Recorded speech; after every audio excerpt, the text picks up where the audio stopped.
If you didn't get just the composition you want in your camera, use Photoshop's cropping features to remove unwanted content around the frame of your photo and focus in on what's most important in your photograph. There are a couple of ways to crop in Photoshop. You can use the crop tool, or you can crop to a selection. I'll show you both. Let's start with the crop tool. I have the crop tool selected here in the toolbox. The first thing I do after I select the crop tool is check the crop tool options bar. If there are any numbers in the width or height field, I click the clear button to eliminate those, because otherwise these sticky settings, which are left over from the last time I used the tool, will govern my crop this time.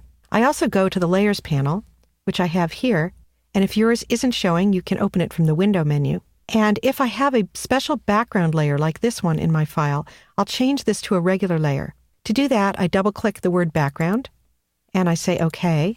And the reason I did that is because I like to use a special feature that hides but doesn't delete the cropped away content, which I'll show you in a minute.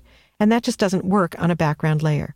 I'm going to collapse the Layers panel by clicking this double-pointed arrow, and I'm ready to crop. So I'll just come in and drag out a crop boundary wherever I want it. What I'd like to do here is just eliminate the buildings from the photo.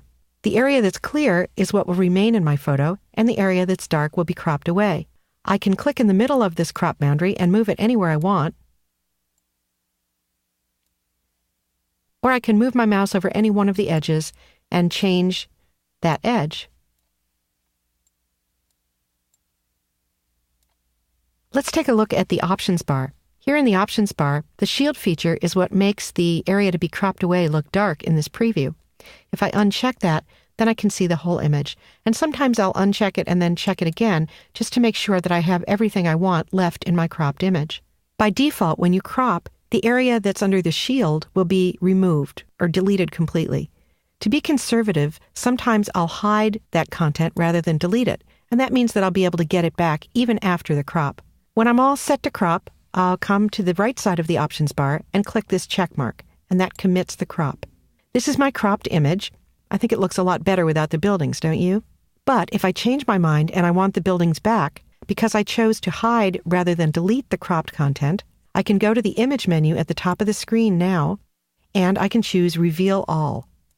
And that will reveal the entire image, which still was there, it just wasn't visible. The only downside of doing this is that the file size will be a little larger than if I had deleted that cropped area.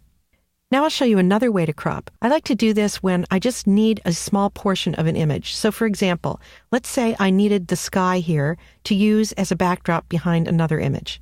I might just come to one of my selection tools. Any of them will do. I'm going to use the lasso tool. I'll come into the image and I'll draw a rough selection around the sky that I want to keep. Then I'll go to the Image menu at the top of the screen and I'll choose Crop. And then I'll press Command-D on my Mac to deselect or Control-D to deselect on a PC.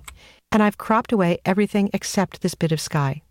So those are a couple of ways to crop an image in Photoshop, either using the crop tool or using a selection tool and cropping to the selection.